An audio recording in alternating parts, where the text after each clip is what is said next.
ஏ தம்பி, காலையிலே நீ நேரமே எழும்பி வந்துட்டியா? உன் பொஞ்சாதிக்கு வேற உடம்பு சரியில்லைன்னு சொன்னா கஞ்சி என்கிட்ட குடுக்க சொன்னாப்பா. முதல்ல கஞ்சியை குடிச்சிட்டு வேலையை பாரு. மணி பாரு 9 மணி தாண்டியாச்சு. காலையில 5 மணிக்கே வந்தது. முதல்ல அந்த கஞ்சியை குடிச்சிட்டு வேலையை பாருப்பா. ஆமாக்கா, அவளும் சொன்னா உடம்பு சரியில்லைன்னு சொன்னா. சரி, கடையிலேருந்து ஏதாவது வாங்கி சாப்பிடுன்னு தான் சொன்னாக்கா. உங்கள்கிட்ட சொல்லிட்டாங்களாக்கா? அப்ப நீங்க வந்து கஞ்சி கொண்டு வந்திருக்கீங்க. சரி, கஞ்சி எடுங்கக்கா. ஏக்கா, கஞ்சி நல்ல டேஸ்டா இருக்காக்கா. அதே போல அந்த கஞ்சி கூட அந்த துவையில பாருங்கக்கா. துவையில அந்த கஞ்சி கூட போட்ட போற எவ்வளவு டேஸ்டா இருக்காக்கா. சரியாக்கா, இந்த அரிசி வந்து உங்க வயல்ல போட்ட அரிசியாக்கா? தம்பி, இது என் வயல்ல போட்ட அரிசி இல்லப்பா. எனக்கு தெரிஞ்ச ஒரு விவசாயி அவரு வயல்ல போட்டது. ஒரு நாள் அவர் வீட்டுக்கு போயிருந்தேன்ப்பா. அப்போ வீட்டுக்கு வரும்போது தந்து விடுறதுக்கு ஒண்ணும் இல்லையே அப்படின்னு சொல்லிக்கிட்டு அவரு ஒரு கொஞ்சம் அரிசி எடுத்து தந்தாருப்பா. இருந்தாலக்கா, இந்த அரிசி கஞ்சி குடிச்ச பிறகு பார்க்கும்போது நல்ல ஒரு வித்தியாசம் தெரியுதாக்கா. ஏன் தெரியுமா? நல்ல ஒரு டேஸ்டா இருக்காக்கா, நல்ல ஒரு சுவையா இருக்காக்கா. அதுக்கு காரணம் வேற ஒண்ணும் இல்லப்பா. மேக்சிமம் அவங்க வந்து என்னன்னா வேதி உரங்கள் சேர்க்காம அந்த சாணி உரங்கள் போட்டு நிலத்தை பண்படுத்தி அந்த மாதிரி விவசாயம் பண்றாங்க. இதனால செலவும் குறைவு, சாவி நெல்லும் அதிகம் வராது, நெல் மணிகளும் அந்த அளவுக்கு நல்ல திராணிப்பா இருக்கும்னு சொல்றாங்கப்பா. அதுல உள்ள அரிசியில உள்ள கஞ்சியை தான் தம்பிக்கு இப்போ கொண்டு வந்து தந்தேன். சரி அக்கா, இப்ப அந்த விவசாயி யாரு, எந்த ஊருன்னு சொல்லுங்கக்கா. அவர்கிட்ட போய் பார்த்து நானும் ஒரு 5 கிலோ அரிசி வாங்குறேன் அக்கா.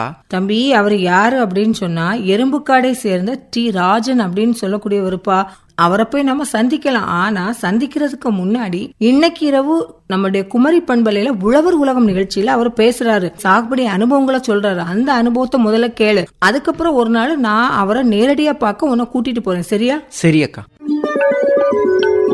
வணக்கம் சார், சொல்லுங்க சார். இன்னைக்கு முதல்ல உங்களை பத்தி அறிமுகப்படுத்திக்கோங்க. என் பேர் வந்து ராஜன். நான் எல்ஐசி ஹவுசிங் ஃபைனான்ஸ்ல இருந்தேன். விவசாயம் வந்து எனக்கு நான் காலேஜில் படிக்கும் போதே கிட்டத்தட்ட 82 இருந்தே நான் பண்ண ஆரம்பிச்சேன். அப்பா வந்து டீச்சரா ஒர்க் பண்ணிட்டு இருந்தாங்க. வடக்குளத்துல டீச்சரா ஒர்க் பண்ணிட்டு இருந்தாங்க. அங்க இருக்கும்போது லீவ்லாம் வரும்போதெல்லாம் கொஞ்சம் அவங்க கூட இருந்து பேசுனதால அவங்களுடைய முறைப்படியே நான் விவசாயம் பண்ண ஆரம்பிச்சோம். அதனால எனக்கு அதுல ஒரு இன்ட்ரெஸ்ட் வந்தது. ஆக்சுவலா அப்பா வந்து பண்ணதெல்லாம் அப்பா தாத்தா பாட்டி எல்லாமே பண்ணது வந்து வயல் தான் பண்ணிட்டு இருந்தாங்க. அவங்களே கிறிசு உழுது எல்லாமே அவங்களே பண்ணிட்டு இருந்தாங்க. நாங்களும் அதே மாதிரி பார்த்தது எனக்கு இன்ட்ரெஸ்ட் இருந்தது. நானும் பண்ண ஆரம்பிச்சேன். பட் இப்ப நான் நல்ல சக்சஸா என்னால பண்ண முடிஞ்சது. நல்ல சக்சஸா இன்னைக்கு இருக்கிறேன். அது அவங்களுடைய இதனாலதான் என்ன முடிஞ்சது. காலேஜ் படிக்கும் போது இருந்தே நான் விவசாயம் பார்த்துட்டு இருக்கேன் அப்படின்னு சொன்னீங்க. அந்த சமயங்கள்ல என்ன மாதிரியான விவசாயங்கள்லாம் நீங்க பண்ணிட்டு இருந்தீங்க, உங்க வீட்டுல பண்ணிருக்காங்க?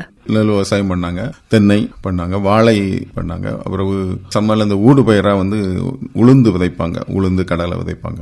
நிலக்கடலை எல்லாமே வந்தது. எல்லாமே வந்தோம். நான் வீட்டுக்கு தேவைக்கு நாங்க வந்தோம்னா எங்க பாட்டி வச்சுப்பாங்க. நாங்க அது சம்மருக்கு வந்துட்டோம்னா எங்களுக்கு எல்லாமே அது எடுத்துட்டு போறதுக்கு ரொம்ப வசதியா இருந்து. சோ அன்னைக்கு அது எல்லாமே உளுந்து, சிறுபயிறு, கடலை, சோ எல்லாமே வேர்க்கடலை எல்லாமே போட்டிருந்தாங்க. வயல்லே போட்டிருந்தாங்க. சோ நாங்களே படிப்போம், நாங்களே படிச்சு இது பண்ணோம். எங்களுக்கு அது சந்தோஷமா இருந்தது. இப்போ நீங்க சொன்னீங்க நான் வந்து சின்ன வயசுல இருந்தே விவசாயம் பண்ணிட்டு இருந்தேன் அப்படின்னு சொல்லி சொன்னீங்க. அந்த காலத்துல வந்து நம்மளுடைய நெல் ரகங்கள்ல நல்ல பாரம்பரியமா நாட்டு ரகங்கள் போட்டுட்டு இருந்தோம். அப்ப அந்த சமயங்கள்ல என்னென்ன மாதிரியான நெல் எல்லாம் உங்களுக்கு போட்ட ஞாபகம் இருக்கு?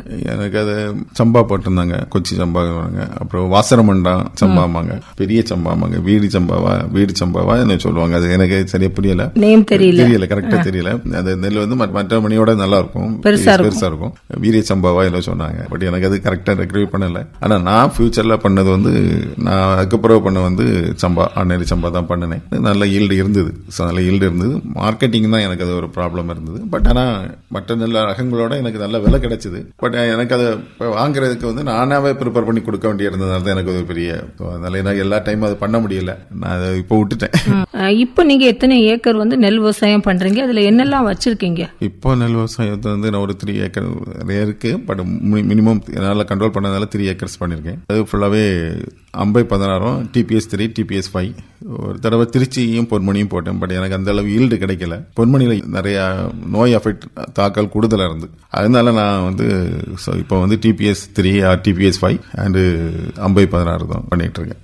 இப்ப கிட்டத்தட்ட ஒரு 3-4 வருஷமா அதான் பண்ணிட்டு இருக்கேன். சரி சார், நீங்க சொன்னீங்க வந்து இந்த இப்ப இருக்கக்கூடிய அந்த வீரிய ரக ஒட்டு ரகங்கள் நான் போட்டுட்டு இருக்கேன் அப்படின்னு சொல்லி சொன்னீங்க.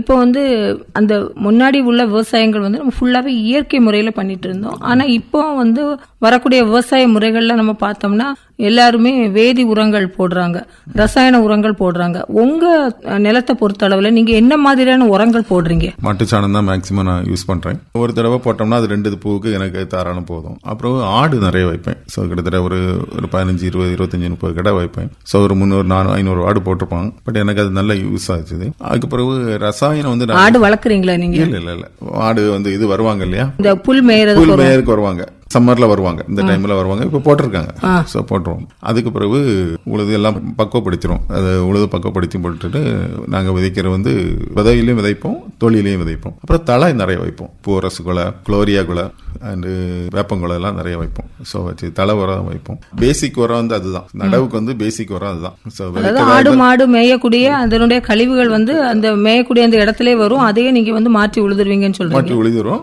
பிளஸ் இந்த இது நாங்களே சாணி உரம் போடுவீங்க, அப்புறம் இலை கொலை அந்த இதெல்லாம் போடுவீங்க. போட்டு இது பண்ணிடுவோம், பண்ணிட்டு தான் பண்ணிருக்கோம். அது பிறகு நடவு டைம்ல நான் வந்து களக்கொல்லி யூஸ் பண்றது ஒரு 7-8 வருஷத்துக்கு முன்னால வந்து களக்கொல்லி யூஸ் பண்ணினேன். ஃபர்ஸ்ட் 2 இயர்ஸ் வந்து எனக்கு இந்த ஈல்டு இது ப்ராப்ளம் இருந்தது. அதுக்கு பிறகு வந்து சாயில் போய் செக் பண்ணும்போது சாயலுடைய மலட்டுத்தன்மை மாயும், அதுல இந்த நியூட்ரிஷன்ஸே இல்ல. அப்போ இருக்கும்போது எனக்கு அது ரொம்ப எந்த இதுவுமே போட்டு பிரயோஜனம் இல்லை. ஃபுல்லா கெமிக்கல்ஸ் நிறைய யூஸ் பண்ணிட்டு இருந்தாங்க. இப்போ அதுக்கப்புறம் அந்த 4 வருஷத்துக்கு மேல ஆயிடுச்சு. இப்போ அதை கம்ப்ளீட்டா யூஸ் பண்ண பிறகு எனக்கு 1 இயர் வந்து எனக்கு ஈல்டு ரொம்ப குறைவா இருந்தது. இப்போ கிராஜுவலாவே ஒரு நல்ல ஈல்டு 1.25 மேனி வரை எனக்கு சாலிடா கிடைச்சிருக்கு. சரி, இப்போ நீங்க சொன்னீங்க நான் வந்து கொஞ்சம் வருஷத்துக்கு முன்னாடி ரசாயன உரங்கள் தான் போட்டேன், ஆனா அதுல வந்து எனக்கு அந்த அளவுக்கு சாட்டிஸ்ஃபை இல்லை, அப்புறம் நான் வந்து இயற்கை உரத்துக்கு மாறிட்டேன்னு சொன்னீங்க. இப்போ அது எப்படி மாறுனீங்க? அது உங்களுக்கு வந்து அது எப்படி மாறணும் அப்படிங்கிற ஒரு எண்ணம் வந்துச்சு, அதை பற்றி சொல்லுங்க. மாறின காரணம் வந்து அந்த ஈல்டு நோய் வந்து அஃபெக்ட் ஆகாது. மண்ணுடைய சாயில் வந்து ரொம்ப கெட்டு போச்சு.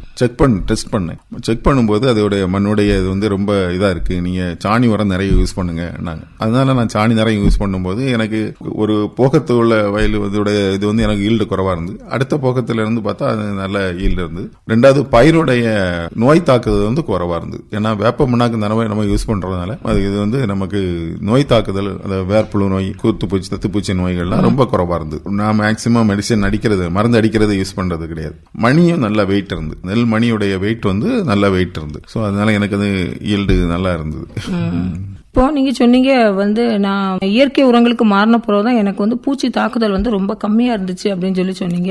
இப்போ நம்ம ரசாயன உரங்கள் நீங்க ஆரம்பத்துல பண்ணிட்டு இருந்தீங்க, அப்புறம் வந்து இயற்கை உரங்களுக்கு மாறுனீங்க. மாறும்போது வந்து உங்களுக்கு செலவு வந்து எதுல வந்து நமக்கு அதிகம்? ரசாயன உரங்கள் அதிகமா இருந்துச்சா, இல்லைன்னா இயற்கை உரங்கள் இப்போ போட்டுட்டு இருக்கிறதுல உங்களுக்கு வந்து அதிக செலவினங்கள் இருக்கா? ரசாயன உரத்தோட இதுல செலவு குறைதான் மேடம்.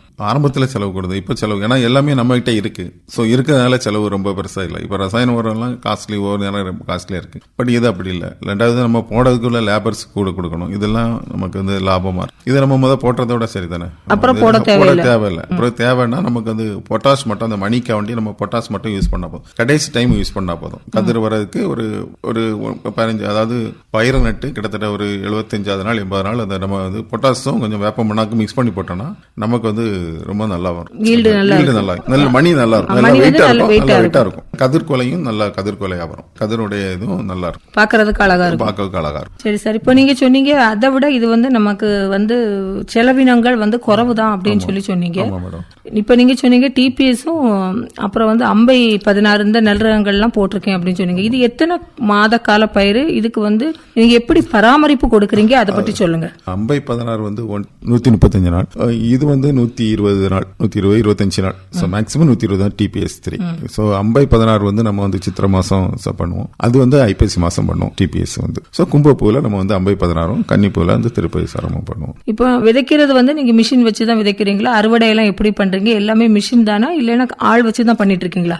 இது வந்து விதைக்கிறது வந்து ஆள் வச்சு தான் பண்றோம். அறுவடை பண்ணது ஃபுல்லாமே மிஷின் தான். ஸோ அறுவடை ஃபுல்லாவே மிஷின். இன்னைக்கு வந்து அதான் ப்ராஃபிட். ஏக்கருக்கு வந்து ஒரு 1 ஹவருக்கு வந்து 2000 rupees சார்ஜ் பண்றாங்க. பட் நம்ம பண்ணையிலையும் கிடைக்கும், திருப்பதி சாரம் பண்ணையிலையும் அந்த மிஷின் வாடகை கொடுக்குறாங்க. மொத்தமா எடுக்க நம்ம பண்ணலாம், அதோட நமக்கு ப்ராஃபிட். 2000 போது நமக்கு வந்து பெரிய மேக்சிமம் வந்து ஒரு ஏக்கர் வயதுல நம்ம 1.5 ஹவர்ஸ்க்குள்ள அடிச்சிடறோம். நமக்கு 3000 அது முடிச்சது. பழைய காலத்துல அப்படி கிடையாது. ஸோ அறுவடைக்கு அவனுக்கு காசு கொடுக்கணும், திருப்பி சூடடிக்கு காசு கொடுக்கணும். பட் அது டைமிங் வந்து மழை வந்தனா அது லாஸ். பட் ஒரே நாள் 1 ஏக்கர் பண்ணவும் முடியாது. ஆமா, பண்ணுவோம். 2-3 நாள் எடுத்துக்கும். ஆமா எடுத்துரும். ஸோ அப்ப பண்ணுவாங்க, 1 ஏக்கர் பண்ணுவான். ஆனா இது பண்ண முடியாது. இன்னைக்கு ஒரே டைம்ல வந்து ஒரே நாள்ல கிட்டத்தட்ட 10-15 ஏக்கர் அடிச்சு முடிச்சிடறான். நம்ம ஒரே நாள் வந்து நமக்கு ஃபுல் ஏரியாவை முடிச்சுட்டு போயிடுறான். அதனால அவங்களுக்கும் லாபம், நமக்கும் இது லாபம். பயங்கர ப்ராஃபிட். ரெண்டாவது மார்க்கெட்டிங் ரொம்ப ஈஸியா இருக்கு. இன்னைக்கு நம்ம ஸ்டோர் பண்ணணும்னா பண்ணலாம். நம்ம வந்து வடசேரியில இருக்க ஸ்டோரேஜ் இதுல பண்ணலாம், ஒழுங்குமுறை விற்பனை அதான் ஸ்டோரேஜ் பண்ணலாம். பட் அப்படி இல்லைன்னா நம்ம டைரக்டாவே வித்தலாம். நான் கொஞ்ச நாள் ஸ்டோரேஜ் பண்ணி வச்சிருந்தேன். பட் எனக்கு அது வந்து அந்த அளவு ப்ராஃபிட் இல்லை. ஏன்னா அன்னைக்கு நல்ல ரேட்டு, பட் நம்ம வெயிட் போடும் வெயிட்டருடைய லாஸ் ஆகுது ஒண்ணு. ரெண்டாவது பூச்சியுடைய தாக்கம், அந்த தத்து பூச்சிமாங்க, அது ஒரு பக்கி மாதிரி வந்து கொஞ்சம் ஓட்ட போடுது. அதனால வெயிட் நமக்கு லாஸ் ஆகுது. ஸோ அதோட இமிடியா கொடுக்கறது வந்து ப்ராஃபிட் மாதிரி தான் தெரியுது. அதனால உடனடியாக கொடுத்துருவேன். ஆனால் கொஞ்சம் ஸ்டோர் பண்ணி வச்சிருப்பேன் தேவைக்கு. வீட்டுக்கு அது ஃபுல்லாவே கிட்டத்தட்ட கொஞ்சம் வருஷமா, கிட்டத்தட்ட ஒரு 15-20 வருஷமா அதான் யூஸ் பண்றோம். வீட்டில் உள்ளதுல தான் எல்லாருமே சாப்பாடு ரொம்ப டேஸ்டா இருக்குமாங்க. உங்க வீட்டில் உள்ள சாப்பாடு ரொம்ப டேஸ்டா இருக்குமாங்க.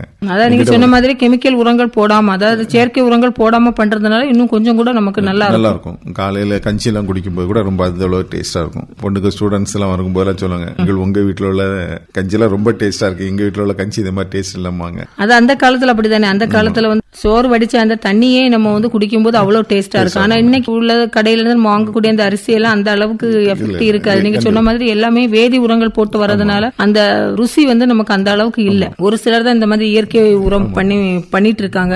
அந்த நெல் சாப்பிடும் போது நமக்கு வந்து அந்த தனி அந்த பழைய சுவை வந்து நமக்கு வருது.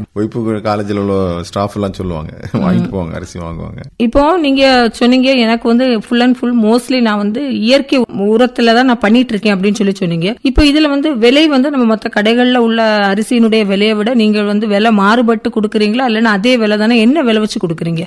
மார்க்கெட்ல என்ன ரேட் அந்த ரேட்டு தான் மேடம். இப்போ நம்ம ஸ்பெசிபிக்கா வேணா நம்ம குவான்டிட்டி நிறைய பண்ணனா, இப்போ அதுக்கு பசுமை கடைகள் இருக்கு. சோ நம்ம பண்ணலாம். நான் ஆர்கானிக் சர்டிபிகேட்லாம் வாங்கி வச்சிருக்கேன், பண்ணலாம். பட் என்ன நமக்கு அந்த அளவு அவங்க குறைக்கக்கூடிய குவான்டிட்டி நம்மளால ரெகுலரா கொடுக்க முடியாது. ஏன்னா எல்லாருமே பண்ணலாம். ஆனா எல்லாருமே பண்ணனா அந்த ஏரியாவில் எல்லாருமே பண்ணணும். பண்ணாதான் ஆர்கானிக் கரெக்டா வரும். அது இன்னொரு வயலில் உள்ள தண்ணி என்ன வரும், அவங்க இன்ஆர்கானிக் பண்றாங்க, நான் ஆர்கானிக் பண்ணி அதுல பிரயோஜனம் கிடையாது. அதனால அது ரொம்ப கரெக்ட்லாம் சொல்ல முடியாது. ஆர்கானிக்னா ஃபுல் அந்த ஏரியா ஃபுல்லா ஆர்கானிக் பண்ணி அவங்க எல்லாரும் நம்ம மார்க்கெட் பண்ணாங்கன்னா வாங்க ரெடியா இருக்காங்க, எல்லாருமே வாங்க ரெடியா இருக்காங்க. பட் நம்ம விவசாயிகள் அந்த அளவு யாருமே பண்ணதில்லை. ஏன்னா விவசாயிகள் வந்து எல்லாருமே லீஸு கொடுத்துட்றாங்க. ஓனர் வந்து லீஸு கொடுத்துறதுனால அவன் வந்து அன்னைக்கு அவங்க வந்து லீஸுக்கு எடுக்கவே என்ன பண்ணானோ அதை அன்னைக்கு முடிச்சுட்டு அவன் பாட்டுக்கு போயிடுறான். அதுதான் ரீசன், மெயின் ரீசன் வந்து எனக்கு நான் என்னுடைய அனுபவத்தில் நான் சொல்லேன். நான் ஓனரை லீஸுக்கு கொடுத்திருந்தேன், நாங்க ஒன்னு சரியா வராதனால நான் பண்ணனால எனக்கு அது சக்சஸ் ஆகுது. அப்புறம் நீங்களாவே எடுத்து பண்ண ஆரம்பிக்கும் போது நீங்க உங்க மெத்தட்ஸ்ல நீங்க மாத்தி பண்ணிட்டீங்க. விவசாயம் சக்சஸ் தான் மேடம். இன்னைக்கெல்லாம் ரொம்ப காலம் மாறிட்டு, எந்த விவசாயம் பண்ணாலுமே நம்ம இன்வால்மெண்ட் இருந்ததுன்னா இல்ல நஷ்டம்னு நான் சொல்லவே மாட்டேன். நஷ்டம்னா அந்த தொழில யாருமே வர மாட்டாங்க மேடம். அது வந்து மாயை, எல்லாரும் சொல்லி அது வச்சிருக்காங்க. விவசாய நஷ்டமே கிடையாது. அதாவது நீங்க சொன்ன மாதிரி, அதாவது எந்த ஒரு தொழிலும் அதை பண்ணும்போது அதனுடைய நுட்பங்கள், அந்த விஷயங்கள் எல்லாமே நம்ம ஆழமா தெரிஞ்சுக்கிட்டு நம்ம பண்ணோம்னா கண்டிப்பா வந்து அது நஷ்டம் இல்ல. ஆமா, நம்ம வந்து மோஸ்ட்லி இந்த சாயல் கண்டிப்பா செக் பண்ணணும். நம்ம சாயலுக்கு என்னது அவன் உரம் போட்டிருக்கான்னா நம்ம அந்த உரத்தை நம்ம போடக்கூடாது. அது வந்து நம்ம விவசாயிகள் நிறைய தப்பு பண்றது. அது நான் ஒரு மெடிசன்ஸ் அடிச்சிருக்கேன்னா அதே மெடிசன் அவங்க அடிச்சா அந்த இதுக்கு பிரயோஜனம் கிடையாது. மெடிசனை எனக்கு தேவைக்கு நான் செக் பண்ணி, நம்ம மண்ணுல வந்து என்ன சத்து குறைபாடுகள் இருக்கோ அந்த தேவைக்குள்ள உரங்களோ மருந்துகளோ அதை மட்டும் தான் நம்ம கொடுக்கணும். கொடுத்தா நமக்கு நல்லா இருக்கும். குழந்தைய வளர்க்குற மாதிரி தான். குழந்தைக்கு நம்ம எந்த குழந்தைக்கு ஊட்டச்சத்து டாக்டர்கிட்ட போய் ஊட்டச்சத்து மருந்து வாங்குறோமோ அதே மாதிரி பயிர்களையும் நம்ம குழந்தை மாதிரி நினைச்சு பழனோம்னா கண்டிப்பா அது நமக்கு சக்சஸ். லாஸ் நான் சொல்லவே மாட்டேன். சரி சார், இப்போ நீங்க வந்து நெல் விவசாயம் மட்டும்தான் பண்றீங்களா? இதை தாண்டி நீங்க வேற என்னென்ன விவசாயங்கள்லாம் பண்ணிட்டு இருக்கீங்க? எனக்கு கோகனட் நான் பண்றேன், பனானா பண்றேன், அதுக்கு பிறகு கிராம்பு, மிளகு, சின்னமன், ஃப்ரூட்ஸ், மாமரம் நிறைய இருக்கு. மாமரம் வச்சிருக்கேன். அதாவது மல்டி கிராப். ஸோ பண்ணா கொஞ்சம் இடையில கொஞ்ச நாள் வெஜிடபிள்ஸ் எல்லாம் நல்லா பண்ணிட்டு இருந்தேன். கொஞ்சம் சரியாக கவனிக்க முடியல, அதனால அதை விட்டுட்டு இப்போதைக்கு திருப்பி இனி பண்ணணும். நல்லா ஐடியா இருக்கு, இடம் இருக்கு, பண்ணணும்னு நினைச்சிருக்கேன். இப்போ நீங்க நெல் விவசாயம் பண்றேன் அப்படின்னு சொன்னீங்க. உங்களுடைய நெல் வயல் வந்து எங்க இருக்குது? கோதை கிராமம், அது கன்னியாகுளம். இந்த ரெண்டு இடத்துலயும் பாடி வச்சிருக்கீங்க. கொஞ்சம் உண்டு, சரியா மெயின்டைன் பண்ண முடியல. பண்ணலாம்னு ஐடியா இருக்கும். இதுவரை பண்ணாம வேஸ்டா தான் சும்மா தான் போட்டிருக்கீங்க. வேற ஒருத்தருக்கு கொடுத்துருக்கோம். இனி எடுத்து நீங்களாவே பண்ணலாம்னு நினைச்சிருக்கீங்க. ரிலேட்டிவ் ஒரு ஆளு பண்ணிட்டு இருக்காரு, தெரிஞ்ச ஒரு பண்ணிட்டு இருக்காரு, பண்ணலாம்னு ஐடியா. இப்போ நீங்க வந்து நெல் விவசாயம் நான் பண்ணிட்டு இருக்கேன் அப்படின்னு சொன்னீங்க. இப்போ உங்க ஏரியாவை பொறுத்த அளவுல நீங்க மட்டும்தான் இயற்கை விவசாயம் பண்றீங்களா, இல்லைன்னா உங்க கூட சேர்ந்து மற்ற விவசாயிகளும் இயற்கை விவசாயம் பண்ணிட்டு இருக்காங்களா? நான் ஆரம்பிக்கும் போது கிட்டத்தட்ட ஒரு ஆள் தான், நான் மட்டும் தான் சிங்கிளா தான் பண்ணேன். இப்போ கிட்டத்தட்ட ஒரு 6-7 பேர் வந்து மாறிட்டாங்க. என்னுடைய இதை பார்த்து அவங்க மாறிட்டாங்க. அவங்களே சாணி உரம் அதெல்லாம் அடிக்க ஆரம்பிச்சிட்டாங்க. ஸோ அவங்க பண்றாங்க, அவங்க கெயின் வருது, ப்ராஃபிட் இருக்குன்னு அவங்களே பண்ண ஆரம்பிச்சிட்டாங்க. 6-7-8 பேர்லாம் பண்ண ஆரம்பிச்சிட்டாங்க. பண்றாங்க. பட் எல்லாருமே பண்ணுனா நல்லா இருக்கும். இந்த 8 பேருமே அவங்க சொந்தமா பண்றாங்க. So, அதனால அவங்களே ஒரு இன்வால்வ்மெண்டோட பண்றாங்க.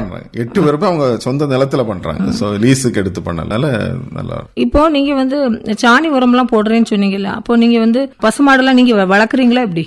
இல்ல மேடம், நான் வந்து வைக்கல் எடுத்துப்பாங்க, அதை கொடுப்போம். மறுபடியும் நான் எனக்கு தோட்டத்துல கொஞ்சம் உண்டு, பட் அதை எடுத்துட்டு வருவேன். அதாவது நான் உரம் அடிப்பேன், வெளியே இருந்து வாங்குவேன். அந்த இடத்தையும் அதை மிக்ஸ் பண்ணி இங்கே அடிப்பேன். வெளியே பாண்டி காட்டில் இருந்து அடிப்போம். இங்கே லோக்கல்லே நிறைய உரம் கிடைக்கும், பச்சை சாணி நிறைய கிடைக்கும். ஸோ அவங்க அதை யூஸ் பண்ணுறேன். வைக்கோல கொடுத்துட்டு அதுக்கு ஈக்குவலா நீங்க வந்து சாணங்களை வாங்கிடுவீங்க, பசு சாணம் வாங்குவீங்க. சரி, அந்த மாதிரி பண்ணிட்டு இருக்கீங்க.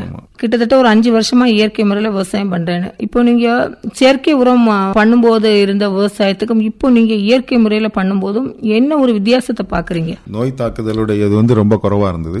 ரெண்டாவது ஈல்டு வந்து நமக்கு யூனிஃபார்மா இருக்கு. ஸோ அப் அண்ட் டவுன் ஒரு பிளக்சுவேஷன் இல்லை, அதாவது ஒரு நார்மலாவே கிடைக்குது. அதுதான் ரொம்ப முக்கியம்.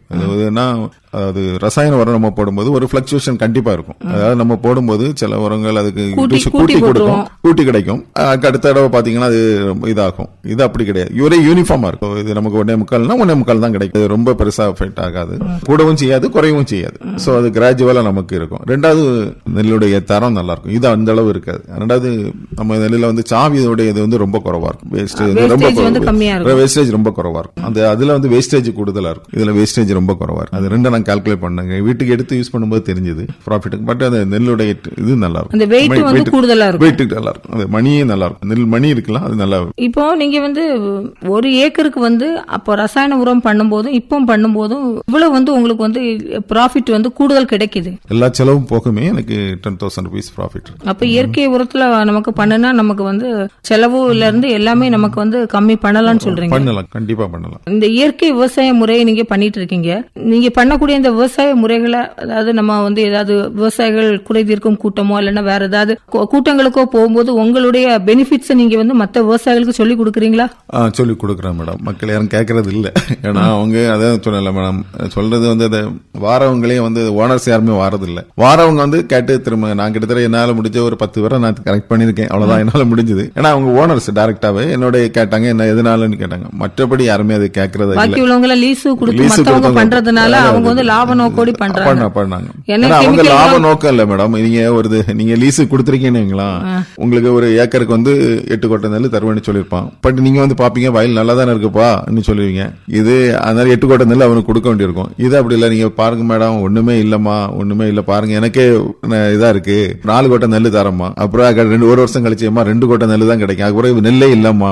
ஆனா அவன் ப்ராஃபிட்டே சம்பாதிப்பான். ஆனா நமக்கு அப்படிதான் இருக்குமோன்னு நம்ம நினைச்சிருவோம். பட் இதுல என்ன அனுபவப்பட்டதுனால சோ எனக்கு நல்லா தெரியுது, இது எனக்கு கண்டிப்பா ப்ராஃபிட் தான் மேடம். இன்னைக்கு உள்ள ரேட்டுக்கு நல்ல ரேட்டு கொடுக்குறாங்க. ஆனா நம்ம ஆரம்பத்துல நல்லா பண்ணணும் மேடம். இயற்கையில அழிவு வந்து நம்ம ஒண்ணுமே பண்ண முடியாது, அது மழை அதெல்லாம். ஆனா நம்ம வந்து அதை வந்து ஏழியரா பண்ணா, அதாவது ஆடிப்பட்டம் தேடி விதைக்கணுமாங்க. சோ நம்ம எவ்வளவு தூரம் ஏழியரா நம்ம பண்றோமோ அதுக்கு தான் ப்ராஃபிட். இப்போ சித்திரை 10க்கு நாங்க வந்து விதைச்சிருவோம், அப்படின்னா கிட்டத்தட்ட ஆவணியில மழை வரதுக்கு முன்னுக்கு நம்ம அறுத்துடலாம். சோ அதுக்கு அடுத்து பாத்தீங்கன்னா புரட்டாசி கடைசியில நாங்க நட ஆரம்பிச்சோன்னா தை மாசம் பொங்கல் முடிஞ்ச உடனே நாங்க அறுத்துருவோம். சோ அந்த அளவு ரொம்ப 2வது பயிருக்கு வந்து ரொம்ப ப்ராப்ளம் இருக்காது. முத பயிர் தான் நமக்கு லேட் ஆயிட்டுன்னா கண்டிப்பா நம்ம மழையில மாட்டுவோம், நமக்கு லாஸ் தான். கண்டிப்பா கரெக்டான பருவத்துல முன்னோர்கள் வந்து எப்படி சொன்னாங்களோ அந்த பருவத்துல கரெக்டா விதைக்கணும். சித்திரை 10த்துல விதைச்சிருவோம், என்ன சரி விதைச்சிருவோம், தண்ணி இருக்கோ இல்லையோ வருவோம், விதைக்கதை விதைச்சிருவோம்னு சொல்லி விதைச்சிருவோம். இதனாலும் என்னுடைய வயல்ல இருந்தா நான் எடுக்கிறேன். கொஞ்ச நாள் விலைக்கு வாங்கிட்டு இருந்தேன், விதை பண்ணையில இருந்து உள்நசரி விதை பண்ணையில இருந்து வாங்கிட்டு இருந்தேன். இப்ப விதையெல்லாம் நானே ப்ரிப்பேர் பண்ணிட்டு வீட்டுல காய போட்டு எடுத்து வச்சு அந்த விதையை தான் நாங்க யூஸ் பண்ணிட்டு. அது நல்லா இருக்கு மேடம், நல்லா இருக்கு. பக்கத்துல உள்ளவங்களும் கேட்பாங்க, கொடுத்துருவோம். விதைக்குன்னு நீங்க தனியா நெல் கொஞ்சம் ஒதுக்கி வச்சிருவீங்க? வைக்க வச்சிரும், வீட்டுல நல்லா காய போட்டு இது பண்ணி வச்சு பண்ணிடுவோம். உண்மையிலேயே உங்களுடைய அனுபவத்தை குமரி பண்புல நிறைய பேர் கேட்டுட்டு இருப்பாங்க. கண்டிப்பா பயனுள்ள வகையில் அமையும் அப்படிங்கிற நம்பிக்கையோட இன்னைக்கு உங்ககிட்ட இருந்து விடைபெற்றுக் கொள்கிறோம். ரொம்ப நன்றி. நன்றி மேடம், நன்றி. இதுவரை நெல் சாகுபடி முறைகள் நேர்முகம் கேட்டீர்கள். பங்கேற்றவர் எறும்புக்காடு டி. ராஜன் அவர்கள்.